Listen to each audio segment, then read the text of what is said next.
हम chapter start करते हैं। ये हमारी पाठ्य पुस्तक का 7वां पाठ है और पाठ का नाम है क्या निराश हुआ जाए और लेखक है हजारी प्रसाद द्विवेदी। इनका जन्म 1907 को हुआ था और 1930 में शांति निकेतन में हिंदी शिक्षक के रूप में ये नियुक्त किए गए थे। 1950 में शांति निकेतन के कार्यालय का अंत और फिर उसके बाद इन्होंने शांति निकेतन में 1950 तक रहे, बाद में बनारस BHU बनारस हिंदू यूनिवर्सिटी में हिंदी के प्रोफेसर बन गए थे। 1960 में बनारस विश्वविद्यालय में इन्होंने इनके कार्यालय का अंत हुआ और फिर पंजाब विश्वविद्यालय चंडीगढ़ में जो था पंजाब विश्वविद्यालय, फिर इन्होंने उसमें अपनी भूमिका निभाई, उसमें जुड़ गए। 1957 में इन्हें पद्म विभूषण से सम्मानित किया गया, ये पुरस्कार इन्हें प्राप्त हुआ। 1973 में इन्हें साहित्य अकादमी पुरस्कार से नवाजा गया और 19 मई 1989 को इस महान लेखक महापुरुष की मृत्यु हो गई थी। तो ये हैं हजारी प्रसाद द्विवेदी। इन्होंने अनेक रचनाएं लिखी हैं, उनमें कुछ निबंध हैं, विचार और वितर्क, कल्पना, अशोक के फूल, कुटज, साहित्य के साथी, कल्पलता, विचार प्रभा, आलोक पर आदि इनके निबंध हैं और कुछ उपन्यास भी इन्होंने लिखे हैं। इनमें है पुनर्भवा, बाण भट्ट की आत्मकथा, चारु चंद्रलेख और अनाम दास का पौधा, ये इनके उपन्यास हैं।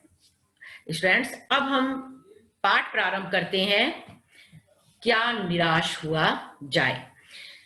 आपने बच्चों देखा होगा, लेखक का कहना है कि आजकल जब हम सुबह उठते हैं तो सबसे पहले हम अखबार पढ़ते हैं और जो अखबार हैं, जो न्यूज़पेपर हैं, उनमें हमेशा समाचार पत्रों में ठगी, डकैती, चोरी, भ्रष्टाचार, इन्हीं के समाचारों से पूरा समाचार पत्र भरा हुआ होता है और देश में ऐसा लगता है, लेखक का मानना है कि कोई ईमानदार बचा ही नहीं है। सब जगह लूट खसोट, डकैती, अपहरण, तस्करी, भ्रष्टाचार, यही सब छाया हुआ है। तो ऐसी स्थिति में हर व्यक्ति गुणी कम और दोषी अधिक दिखाई देता है। ऊंचे पद पर, जो जितने ऊंचे पद पर है, हमें वह उतना ही ज्यादा दोषी नजर आता है और जो बेचारा ईमानदार है उसे तो लोग मूर्ख समझते हैं। उनका मानना है कि आजकल ईमानदारी जो है वो मूर्खता का पर्याय बन गई है, कि ईमानदार है मूर्ख है। जो बेईमान है और जो एक तरह से ऊंचे पद पर आसीन है, उन सबके बारे में कहा है कि ये ऊंचे पदों पर आसीन व्यक्ति जो हैं सारे ही भ्रष्ट हैं और इन्हीं का बोलबाला है। उन्होंने कहा कि यहाँ ऐसा लगता है कि जो हमारा ये भारत था, आर्य, द्रविड़, हिंदू, मुसलमान, यूरोपीय और अन्य संस्कृतियों का मेल हुआ करता था। यहाँ विभिन्न जातियां, ऐसा लगता है कि अनेक जातियां जो हैं वो सब की सब मानव संसार रूपी महासागर है जहां सारी जातियां आकर मिल गई हैं।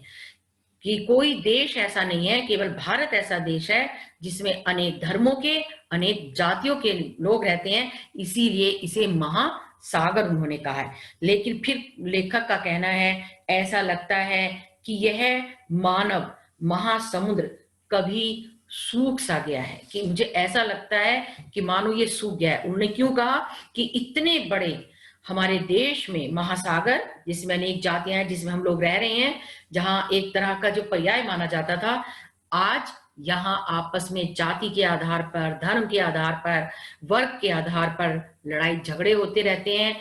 मानो एकता, प्रेम, समानता जो है बिल्कुल समाप्त होती जा रही है। और साथ में उन्होंने ये भी कहा कि आजकल कुछ ऐसा वातावरण बन गया है कि जो परिश्रमी हैं, जो मेहनती हैं और जो एक तरह से सीधे साधे से इंसान हैं, वो परेशान हैं और जो फरेब का धंधा कर रहे हैं, जो एक तरह से बुरे काम कर रहे हैं, वो ही तरक्की कर रहे हैं। लेखक का मानना है, हम सबके मन में ये बात आ जाती है कि जो एक तरह से भ्रष्ट है, जो जितना ज्यादा भ्रष्ट है वो उतना ही ऊंचे पद पर है, और इसी तरह जो नीचे के लोग हैं वो भी भ्रष्टाचार में लिप्त होते जा रहे हैं। कि ऐसा लगता है इस वातावरण में ईमानदारी, सच्चाई, मेहनत जो है वो केवल बेबस लोगों के अंदर में रह गई है। वो बेचारे बेबस हैं, शायद इसलिए वो नहीं करते, तो उन्हें मूर्ख समझा जा रहा है, बेवकूफ समझा जा रहा है, ये ईमानदार है, बेवकूफ है। तो लेखक ने कहा है कि ये सारा कुछ आजकल हमारे चारों ओर के वातावरण में हमें दिखाई देता है। आगे उनका कहना है कि हम उस देश के निवासी हैं जहां भौतिक वस्तुओं के संग्रह को महत्व नहीं दिया जाता, यहां मनुष्य के आंतरिक भावों को विशेष माना जाता है। हमने कभी पैसे को ज्यादा अहमियत नहीं दी, हमने तो आपसी प्रेम और भाईचारे को ज्यादा महत्व दिया है। जो पाश्चात्य देश हैं उन्होंने, वहां पैसे का बोलबाला है, उन्होंने पैसे को ज्यादा महत्व दिया है। साथ में उन्होंने कहा है कि ये देश जो है, ये देश तो हमारा तिलक का, गांधी का, और साथ में कहा रविन्द्रनाथ टैगोर हैं, इनका देश है। और उन्होंने कहा कि क्या इन्होंने जो विचार हमें दिए थे वो विचार क्या लुप्त होते जा रहे हैं। इन्होंने एक सपना देखा था, तिलक, उन्होंने कहा नेहरू, रविन्द्रनाथ टैगोर, तो इन सब ने एक सपना देखा था। वो सपना क्या था?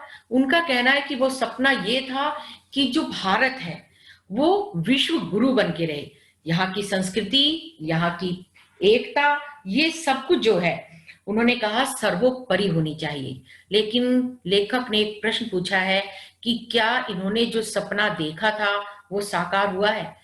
देश की आजादी के लिए इतना संघर्ष किया, ये सोचा जब भारत आजाद होगा तो वो सुखमय होगा, तो क्या उनका सपना साकार हुआ है? लेखक ये प्रश्न हमसे पूछता है, साथ में वो कहता भी है कि ऐसा लगता है कि उनका सपना साकार नहीं हो पाया। उन्होंने सोचा था जब भारत आजाद हो जाएगा तो भारत में प्रेम, एकता, समानता के भाव होंगे, लेकिन यहाँ तो ऐसा नहीं है। यहाँ तो बेईमानी का बोलबाला है और ईमानदारी जो है वो बेबस हो गई है। लेकिन फिर उन्होंने कहा कि एक और है कि धर्म जो है, हम जानते हैं, उन्होंने कहा कि धर्म और कानून में, धर्म जो है वो ऊपर हो गया है, कानून पीछे रह गया है। कि कानून जो है उसे तो धोखा दिया जा सकता है। मान लीजिए आपसे अगर कहा जा रहा है चोरी करना बुरा है, तो लेकिन आदमी क्या करता है, अगर ये कानून के अंतर्गत आता है तो आदमी चोरी करने से बाज नहीं आता। करे क्या होगा, कानून थोड़ी बहुत सजा देगा, कभी पकड़े गए कभी नहीं भी पकड़े गए, उन्हें कानून का डर नहीं है, वो गलत काम करता है। लेकिन आदमी कानून को तो धोखा दे देता है, लेकिन धर्म को धोखा नहीं देता। अगर धर्म उसका ये कहता है कि चाहे अगर मैं कोई गलत काम करूंगा तो भगवान ऊपर देख रहा है, ये मेरे धर्म के विरुद्ध है, तो उनका कहना है हजारी प्रसाद द्विवेदी जी का कि आजकल कानून को तोड़ना आसान है, लेकिन धर्म को सर्वोपरि माना जाता है। हम अगर धर्म को मानते हैं तो हम गलत काम नहीं करते। कोई नहीं देख रहा तो हमारे मन में ये जरूर आता है कि भगवान हमें देख रहा है, इसलिए हमें चोरी नहीं करनी चाहिए। लेकिन अगर ये कहा जाए कि अगर चोरी करोगे तो पकड़े जाओगे, सजा होगी, ये होगी, आदमी उससे नहीं डर रहा आजकल, वो गलत काम कर लेता है क्योंकि उसे कानून का कोई डर बचा ही नहीं है। अब लेखक ने फिर ये कहा कि क्या वास्तव में जैसा अभी तक कहा गया ये सच्चाई है? क्या वास्तव में हमें निराश हो जाना चाहिए कि इस दुनिया में तो बेईमानी बेईमानी है, यहाँ तो भ्रष्टाचार ही भ्रष्टाचार है, ये दुनिया रहने लायक क्या नहीं बची है? तो बच्चों, लेखक ने अब 2 उदाहरण दिए हैं कि ऐसा नहीं है। लेखक खुद भी आशावादी बने रहना चाहते हैं और चाहते हैं कि हम सब भी आशावादी रहें। तो उन्होंने आशावादी रहने के लिए 2 उदाहरण दिए। उन्होंने कहा ऐसा नहीं है कि इस दुनिया में सारे ही बेईमान हो गए हैं। एक उन्होंने सबसे पहले एक घटना का वर्णन किया। उन्होंने कहा कि एक बार मैं कहीं जा रहा था और टिकट लेते समय उन्होंने जल्दी से टिकट बाबू को 10 की जगह 100 रुपए, 100 का नोट दे दिया और जल्दी से आकर सेकंड क्लास गाड़ी में, उनका जो सीट थी सेकंड क्लास की सीट थी, उसमें आकर बैठे। कुछ देर बाद उन्होंने कहा टिकट बाबू 90 रुपए लेकर आए और डिब्बे में आकर लेखक को उन्होंने पहचाना और उन्हें पैसे दे दिए, 90 रुपए लौटाए। उस समय टिकट बाबू के चेहरे पर उन्होंने कहा जो खुशी, जो संतोष था, वास्तव में वो देखने लायक था। लेखक को जब ये घटना उसके साथ घटी, तब लेखक को लगा कि वास्तव में सारे बेईमान नहीं हैं। अभी भी इस दुनिया में ईमानदार लोग हैं, क्योंकि लेखक को तो याद ही नहीं था कि वो 90 रुपए वहां टिकट जो है खिड़की का भूल आया है, और वहां टिकट बाबू खुद उसे पैसे लौटाने आए। तो हम कैसे कह सकते हैं कि दुनिया सब बेईमानों की है? अभी भी बहुत ज्यादा ईमानदार है। एक तो उन्होंने इस घटना का वर्णन किया, एक उन्होंने लेखक ने दूसरी घटना का भी वर्णन किया है। उन्होंने कहा कि एक बार मैं सह परिवार बस में यात्रा कर रहा था।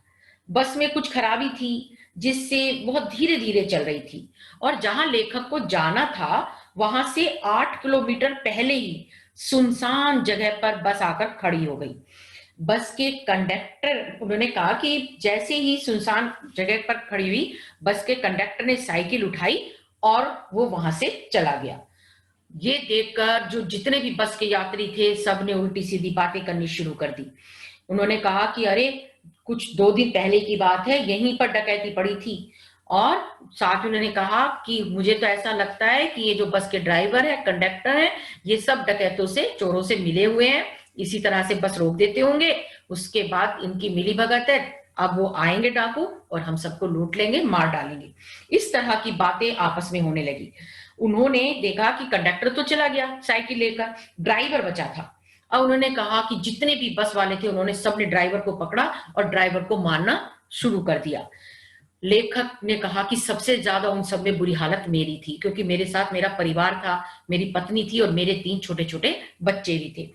बच्चे जो थे, उन्होंने कहा, उन्होंने रोना शुरू कर दिया। वो एक तरह से भूखे प्यासे थे, तो पानी पानी चिल्ला रहे थे। तो उन्होंने कहा कि मैंने जब देखा तो ड्राइवर जो है वो एक तरह से कहने लगा कि अरे आप परेशान मत होइए, कि हम थोड़ी ही देर में अभी बस का बंदोबस्त कर देते हैं और आपको परेशानी नहीं होगी। लेकिन उनकी बातें तो कोई सुनने को ही तैयार नहीं था। जितने भी बस के लोग थे, वो सब के सब ये कह रहे थे ये झूठ बोल रहा है, ये डाकुओं से मिला हुआ है और सिर्फ पिटने से बचने के लिए बहाना बना रहा है। अब उन्होंने, नौजवानों ने, जो वहां उन्होंने कहा जवान लड़के थे, उन्होंने उस ड्राइवर को बांध दिया, सुनाई नहीं आ रही। यस बेटे, आपकी सुनाई नहीं आ रही बेटे किस और सबको आ रही है? Yes ma'am. बेटे फिर आप अपना बेटे अपना चेक कर लो आप एक बार। यस, ये फिर उन्होंने आगे कहा बेटे कि सारे के सारे जितने भी जवान लड़के थे वो बस के ड्राइवर को मारने लगे, और वो एक तरह से बेचारा बिल्कुल दया भाव से लेखक को देखने लगा। लेखक का कहना है कि मुझे थोड़ी सी दया आई, कि वैसे गुस्सा तो मेरे मन में भी था, क्या पता सबकी बात सच हो, डाकू आ जाएं और हमें मार डालें, बस कंडक्टर और ड्राइवर की मिली भगत हो सकती है। लेकिन फिर उसने कहा कि मैंने उन्हें बचा दिया, अरे छोड़ दे, इसे मारने से कोई फायदा नहीं है। इतनी देर में उन्होंने देखा कि जो कंडक्टर गया हुआ था, कि एक बस आ रही थी और उस बस के ऊपर कंडक्टर बैठा हुआ था। अब उन्होंने कहा कि जैसी देखा खाली बस कंडक्टर लेकर आ रहा है, उसने आते ही कहा कि आप सब इस वाली बस में बैठ जाइए। वो अपने साथ एक लोटे में, उसने कहा, पानी और थोड़ा सा दूध लेकर आया था। तो उसने, हजारी प्रसाद द्विवेदी जी कहते हैं कि उसने वो दूध और पानी मेरी ओर बढ़ाते हुए कहा कि पंडित जी, ये दूध जो है और पानी बच्चों को दे दीजिए। कि उन्होंने देखा कि इतनी दया भाव उस कंडक्टर के मन में कि वो बस भी तुरंत तुरंत वहां से चला गया। जैसे देखा बस नहीं चलेगी, तुरंत उसने एक तरह से कुछ भी नहीं सोचा, वो साइकिल लेके गया और वापिस एक बस को ले आया साथ में। क्योंकि उन्हें पता था बाकी सब तो बड़े थे, सिर्फ लेखक के बच्चे छोटे थे और तो किसी का परिवार था ही नहीं। तो उसे इतना भी लगा कि छोटे बच्चे हैं, भूख प्यास से रो रहे हैं, इसलिए वो अपने साथ दूध और पानी भी ले आया। तो अब लेखक ने कहा कि मैंने बच्चों को अपने पानी दिया, सबके सब उस बस में बैठे और उसके बाद बस चल पड़ी। लेखक ने कहा कि सब ने ड्राइवर से, कंडक्टर से माफी मांगी, कि एक तरह से अब उन्होंने कहा कि, और ड्राइवर से तो उन्होंने कहा धन्यवाद भी दिया कि पहले सबने मार रहे थे सब, कि कितना एक तरह से, क्योंकि माहौल ही ऐसा बन गया है कि किसी पर विश्वास नहीं किया जाता, शायद इसीलिए किसी को विश्वास नहीं हो रहा था, सब सबकी कही हुई बातों में आ रहे थे और इसके कारण ये सब हुआ। तब अब लेखक का कहना है कि वास्तव में जीवन कष्टकर अगर हो जाएगा यदि हम सब के विचार ऐसे ही हो जाएं, हम सारे अगर निराशावादी हो गए। अगर कई बार क्या होता है, लोग अकारण दूसरे की सहायता करते हैं। उन्होंने कहा वो टिकट बाबू अगर वो पैसे मुझे नहीं लौटाता तो कौन सा, मैं तो एक तरह से कहां ट्रेन से निकल जाता, कभी शायद वहां जाता भी नहीं, क्या फर्क पड़ जाता। लेकिन वो एक तरह से पैसे रखना नहीं चाहता था, वो एक ईमानदार आदमी था, इसलिए पैसे लौटाने आया। वही दूसरा उन्होंने उदाहरण यहां दे दिया है कि एक तरह से अगर यहाँ वो हमारे लिए बस नहीं लाता, मेरे बच्चों के लिए दूध और पानी नहीं लाता तो क्या हो जाता। लेकिन उसके अंदर एक तरह से परोपकार, दयालुता और सबके लिए हमदर्दी थी, उसने ऐसा किया। अब लेखक कहता है कि निराश मन को दिलासा और हिम्मत भी प्रदान करनी चाहिए। साथ में उन्होंने ये भी कहा है कि अंत में पाठ के रविन्द्रनाथ जी ने ईश्वर से कहा है कि हे ईश्वर, मैं आपसे केवल इतनी प्रार्थना करता हूं कि यदि केवल धोखा खाना पड़े या नुकसान ही उठाना पड़े तो भी हे प्रभु इतनी शक्ति देना कि मैं आप पर संदेह ना कर सकूं, कि ऐसा ना हो कि मुझे आप पर संदेह हो। कभी ऐसा मौका मुझे बिल्कुल आने मत देना प्रभु, आप पर मेरा विश्वास बना रहे। और साथ में अंत में लेखक कहते हैं, यदि मनुष्य द्वारा बनाई नीतियों का आज गलत हो रहा है, उन नीतियों को समयानुसार बदलने की जरूरत है। यदि किसी कार्य में अगर नीतिगत गलत साबित हो रहा है और तो व्यक्तियों को नीति बदलनी चाहिए, लेकिन विकास और उन्नति के रास्ते खुले हैं, हमें सही रास्ता चुनना चाहिए। अर्थात लेखक कहते हैं हमें आशावादी रहना चाहिए। इस दुनिया में सब बेईमान नहीं है, सब ही भ्रष्ट नहीं है, सब भ्रष्टाचारी नहीं है। यहाँ तो उन्होंने कहा कि आज भी ईमानदार लोग हैं और ईमानदारी ही पर्याय है।